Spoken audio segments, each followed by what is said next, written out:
Welcome to the bird media. నేను మీ పవన్ కృష్ణమూర్తి. ఇలాంటి వీడియోలు చూసినప్పుడు అనిపిస్తుంది ప్రజలు ఎలాంటి వాళ్ళని ఎన్నుకొని చట్టసభలకు పంపిస్తున్నామా అని చెప్పని. ఎందుకంటే చట్టసభల్లో ప్రజల గురించి మాట్లాడాలి, కానీ వీళ్ళు మాట్లాడేటువంటి మాటలు చూస్తే అసలు వీళ్ళనా మనం పంపించింది అనిపిస్తుంది. హుజురాబాద్ ఎమ్మెల్యే పాడే కౌశిక్ రెడ్డి. నేను ఇంక కొత్తగా మాట్లాడక్కర్లా, ఆ పేరు వినగానే మీకు అర్థమైపోయి ఉంటుంది. ఆయన వివాదాస్పద తీరు, ఆయన అగ్రెషను, ఎన్నికలకు ముందు నాకు ఓటు వేయకపోతే ఆత్మహత్య చేసుకుంటాను మాట్లాడిన మాటలు, తీరా గెలిచి వచ్చిన తర్వాత ఏం మాటలు మాట్లాడుతున్నాడు అనేటువంటిది, బీఆర్ఎస్ నుంచి ఏం చేస్తున్నాడు అనేటువంటిది ఇవన్నీ ఉన్నాయి. సరే, దట్ అగ్రెషన్ అనేది ఓకే, ఒక కైండ్ ఆఫ్ ఇది అనుకోండి. ఇక్కడ ఇంకొక వీడియో చూపిస్తున్నాను చూడండి.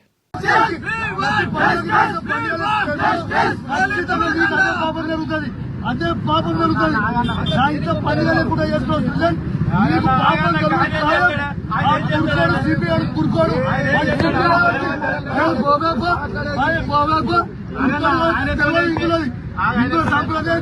చూసారుగా.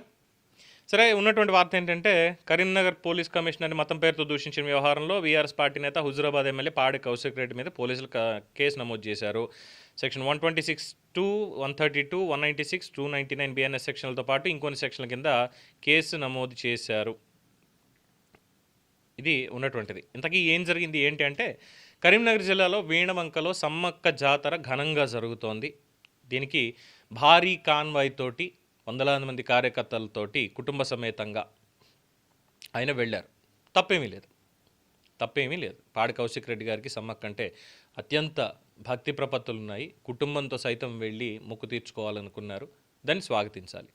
I 100% agree with that. అయితే భారీ కాన్వాయ్ తోటి స్వామి దగ్గరికి వెళ్ళేటప్పుడు, లేదంటే అమ్మవారి దగ్గరికి వెళ్ళేటప్పుడు ఒక సామాన్య భక్తుల్లాగా మనం వెళ్ళాలని ముందు చెప్తున్నా. అన్ఫార్చునేట్లీ మనకు అది లేదనుకోండి, విఐపి కల్చర్ అనేది పెరిగిపోయింది. సో ఇక్కడ సామాన్య భక్తులకి ఇంతమందితోటి ఇలా వస్తే ఇక్కడ ఇబ్బంది ఎదురవుతుందండి అని చెప్పి ఇంతమంది కాదు సార్, కొంతమంది ముందు వెళ్ళండి, తర్వాత మెల్లగా అందరినీ పంపిస్తామని చెప్తే వినకుండా గొడవ చేసి పోలీసుల్ని నానా దుర్భాషలాడి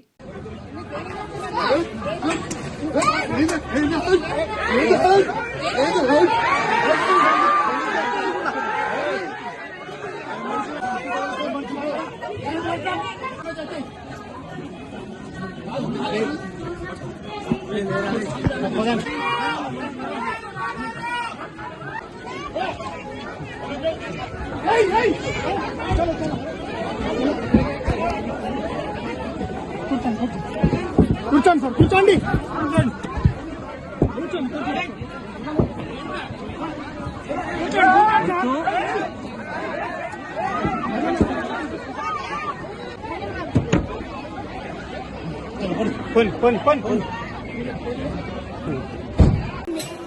It is my first right to ask you.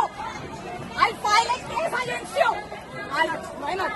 You tell me first. Why are you pushing me? Tell me. Why are you pushing me? Whatever you want, you can do. One more vehicle. అమ్మా, మీరు ఎంత అన్యాయంగా ఈ ACP వచ్చి నేను మొక్కులు చెల్లించుకోవడానికి వస్తే గద్దల మీదకి వెళ్ళి నన్ను, నా హస్బెండ్, నా బిడ్డను గుంజుకొని పోతుంది. నేను నా ఫస్ట్ రైట్ రోడ్డు మీద బైఠాయించి అక్కడ మాట్లాడినటువంటి మాటలు ఒకసారి మళ్ళీ చూడండి.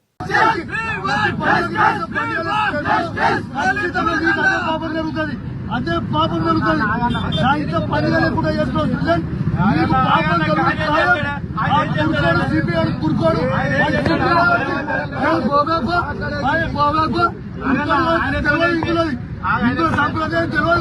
చూసారుగా ఈ వాగ్వాదం చోటు చేసుకోవడం. దీంట్లో ఆయన మాట్లాడుతూ ఆ కమిషనర్ ఆఫ్ పోలీస్ తొరకోడు, మా మనోభావాలు దెబ్బతీస్తారా, ఇది చేసినటువంటి వ్యాఖ్య.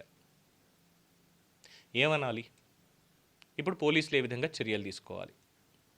ఎందుకంటే పోలీస్ అధికారికి లేదు, ఎవరైనా ఒక అధికారికి, వ్యవస్థలో ఉన్న వాళ్ళకి ఫలానా రాజకీయ పార్టీతోటి ఎక్కువగా అంటగాగుతున్నారు, ఇగో వ్యవస్థని మీరి ఈ విధంగా పనిచేస్తున్నారు అన్నటువంటిది మాత్రమే ఈరోజు దాకా మాట్లాడని తప్ప వాళ్ళు చేసేటువంటి పనుల దృష్ట్యా ఏ ఒక్కరిని కూడా వాళ్ళ కులం పేరుతోటో లేదంటే వాళ్ళ మతం పేరుతోటో ఎవరు మాట్లాడలా.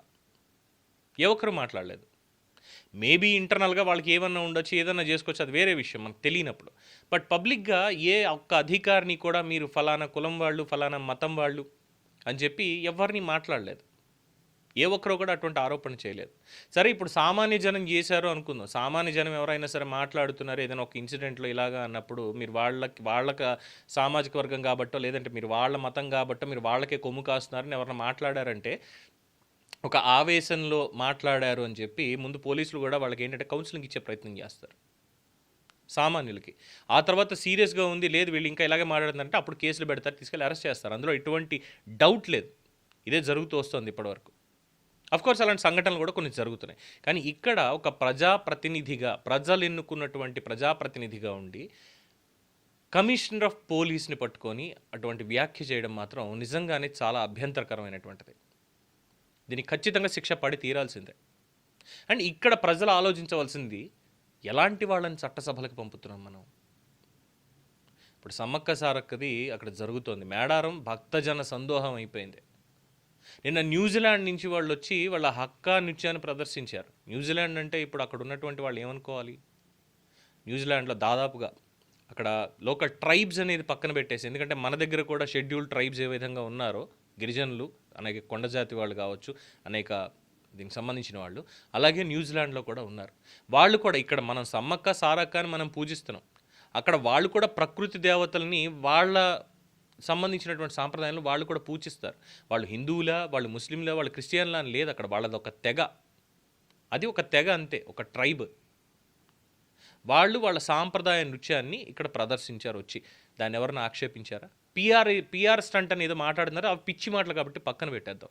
కానీ అక్కడ వాళ్ళని ఏమనలేదే. అదే వాళ్ళు న్యూజిలాండ్ వెళ్ళిపోయారు అనుకోండి, న్యూజిలాండ్ వెళ్తే అక్కడ కంప్లీట్గా అది క్రిస్టియన్ కంట్రీ, అది క్రిస్టియన్ కంట్రీ దాదాపుగా. మరి ఆ లెక్కన ఇక్కడ ఇలా జరిగిపోయిందని మాట్లాడతారు ఎవరన్నా? ఎవరు మాట్లాడలేదే. అదిగో చూసారా, వాళ్ళు వచ్చి వాళ్ళు ఇక్కడ నమ్మకం ఉంది అని చెప్పి అమ్మవారి దగ్గర, సమ్మక్క సారక్క దగ్గర, ఇదిగో వాళ్ళ నృత్యాన్ని ప్రదర్శిస్తూ వాళ్ళ దేవతని, అక్కడ వాళ్ళు పూజించేటువంటి ప్రకృతి దేవతని ఇక్కడ సమ్మక్క సారక్కలు చూసుకుంటున్నారు అని చెప్పి చాలా చక్కటి అద్భుతమైనటువంటి భాషనిచ్చారు. అలాగే తిరుమల వెంకటేశ్వర స్వామి దగ్గరికి మాజీ రాష్ట్రపతి అబ్దుల్ కలాం గారు, భారతరత్న, ఆయన వెళ్ళారు. నాకు నమ్మకం ఉంది స్వామి మీదే అని చెప్పారు. ఆయన జన్మతః ఆయన ఒక మహమ్మదీయుడు, కానీ స్వామివారి మీద భక్తి ఉంది అన్న దగ్గర ఆయన కులం కానీ మతం కానీ ఏది మాట్లాడలేదు ఎవరు.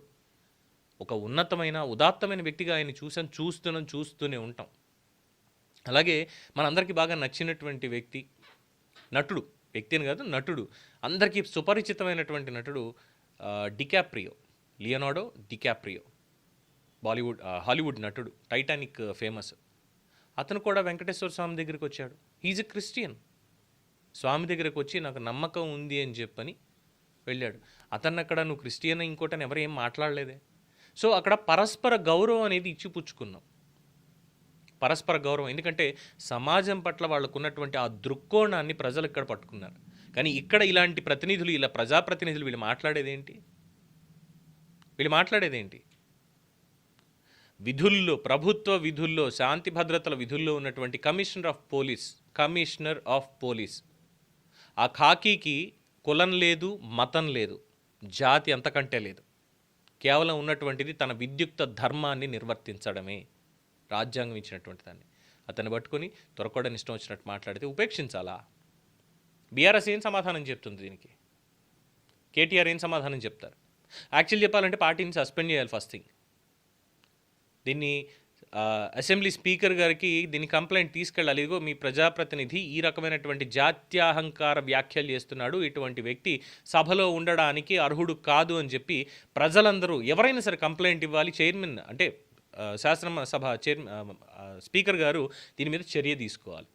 పోలీస్ కేసులు ఇవన్నీ తర్వాత, ఫస్ట్ స్పీకర్ చర్యలు తీసుకోవాలి. పార్టీలు మారారని ఇంకోటి అంటే రాజకీయ స్వలాభాల కోసం చేసిన దాని మీద పెద్ద రగడాయి రచ్చ ఇవన్నీ చేస్తున్నారు, కానీ వాటి మీద కాదు, ఇలాంటి వాటి మీద చర్యలు తీసుకోవాలి. ఏమంటారు? దీని మీద మీ అభిప్రాయాన్ని కామెంట్స్ రూపంలో తెలియజేయండి. చూస్తూనే ఉండండి ది బర్డ్ మీడియా.